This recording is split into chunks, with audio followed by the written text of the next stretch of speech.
So I didn't always make my living from music. For about the 5 years after graduating from an upstanding liberal arts university, this was my day job. I was a self-employed living statue called the 8-Foot Bride, and I love telling people I did this for a job because everybody always wants to know who are these freaks in real life. Hello.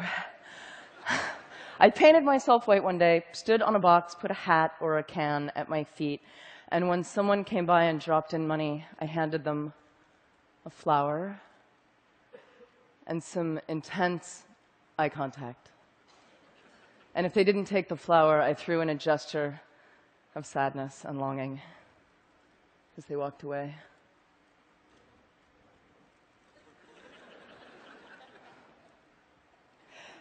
So I had the most profound encounters with people, especially lonely people who looked like they hadn't talked to anyone in weeks. And we would get this beautiful moment of prolonged eye contact being allowed in a city street, and we would sort of fall in love a little bit.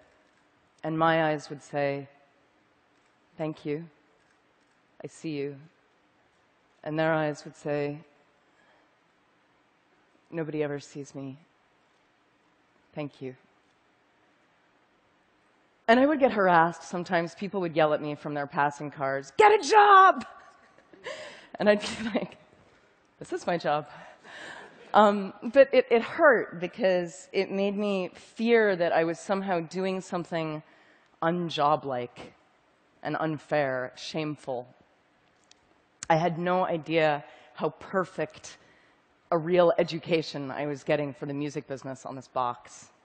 And for the economists out there, you may be interested to know I actually made a pretty predictable income, which was shocking to me given I had no regular customers, but pretty much $60 on a Tuesday, $90 on a Friday. It was consistent. And meanwhile, I was touring locally and playing in nightclubs with my band, the Dresden Dolls. This was me on piano, a genius drummer. I wrote the songs. And eventually, we started making enough money that I could quit being a statue. And as we started touring, I really didn't want to lose this sense of direct connection with people because I loved it. So after all of our shows, we would sign autographs and hug fans and hang out and talk to people. And we made an art out of asking people to help us and join us. And I would track down local musicians and artists, and they would set up outside of our shows, and they would pass the hat, and then they would come in and join us on stage. So we had this rotating smorgasbord of weird, random circus guests.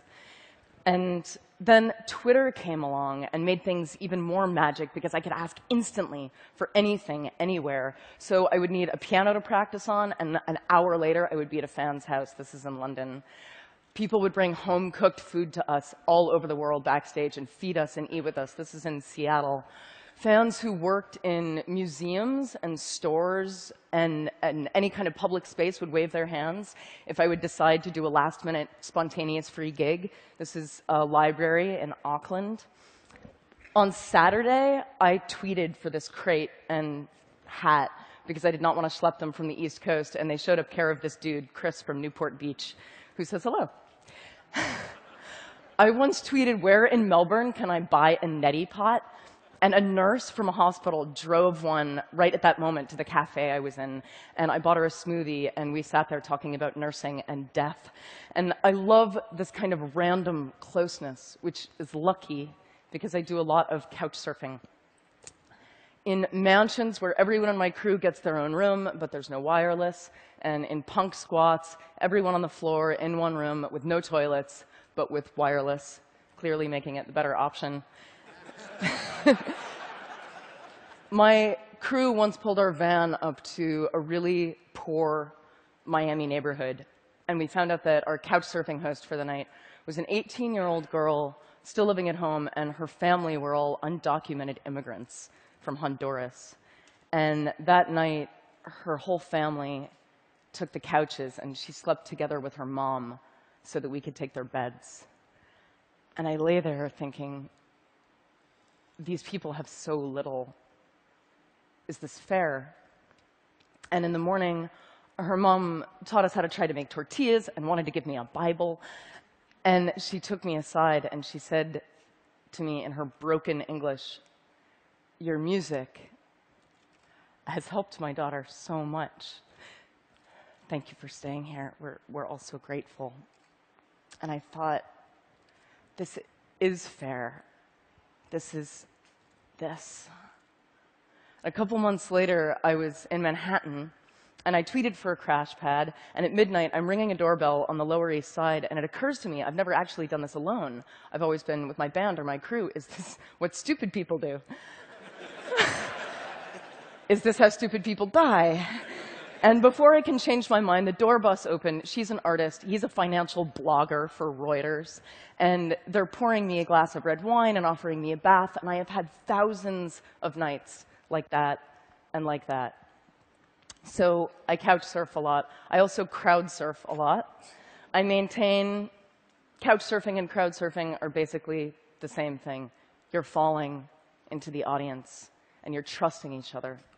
I once asked an opening band of mine if they wanted to go out into the crowd and pass the hat to get themselves some extra money, something that I did a lot. And as usual, the band was psyched, but there was this one guy in the band who told me he just couldn't bring himself to go out there. It felt too much like begging to stand there with the hat. And I recognized his fear of, is this fair? And get a job. And meanwhile, my band is becoming bigger and bigger. We sign with a major label. And our music is a cross between punk and cabaret. It's not for everybody. But, well, maybe it's for you. We sign, and there's all this hype leading up to our next record. And it comes out, and it sells about 25,000 copies in the first few weeks. And the label considers this a failure. And I was like, 25,000, isn't that a lot? They were like, no, the sales are going down. It's a failure. And they walk off. Right at the same time, I'm signing and hugging after a gig, and a guy comes up to me and hands me a $10 bill. And he says, "I'm sorry, I burned your CD from a friend."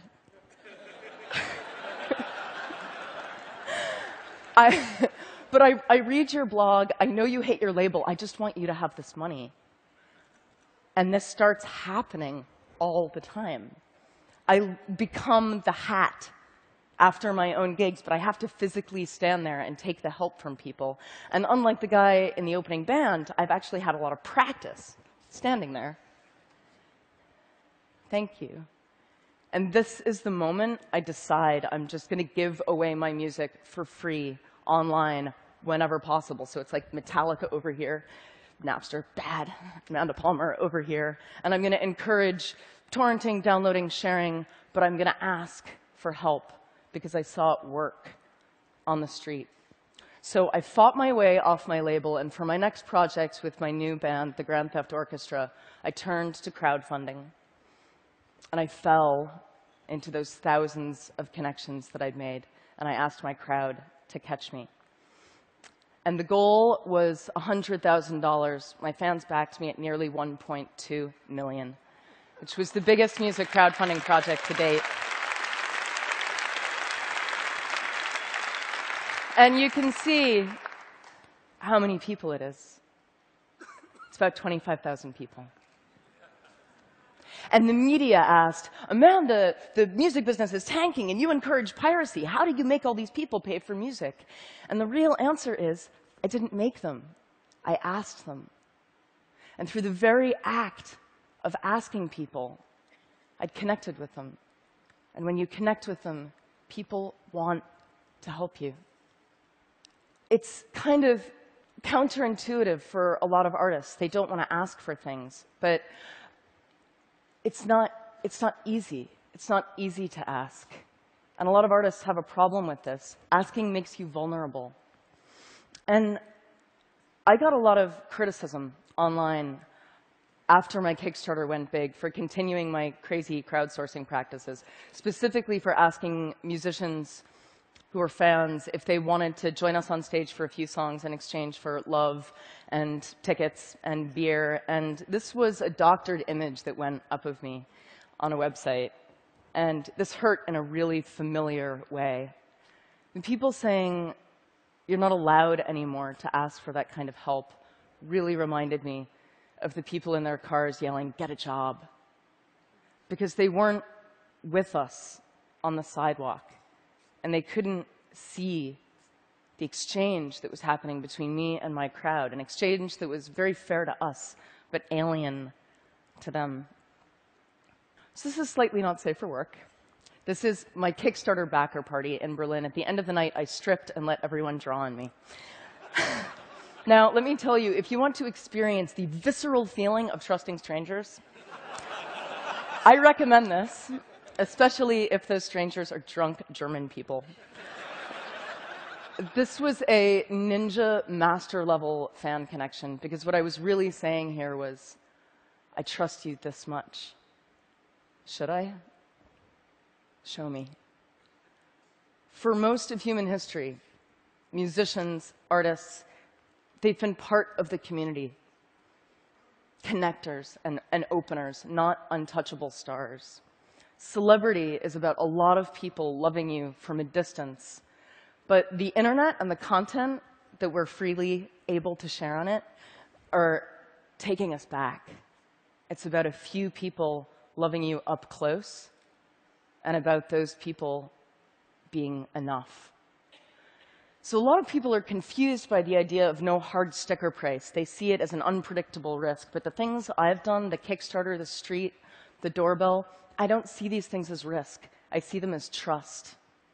Now, the online tools to make the exchange as easy and as instinctive as the street, they're getting there. But the perfect tools aren't going to help us if we can't face each other and give and receive fearlessly, but more important, to ask without shame. My music career has been spent trying to encounter people on the internet the way I could on the box. So blogging and tweeting, not just about my tour dates and my new video, but about our work and our art and our fears and our hangovers, our mistakes, and we see each other. And I think when we really see each other, we want to help each other. I think people have been obsessed with the wrong question, which is, how do we make people pay for music? What if we started asking, how do we let people pay for music? Thank you.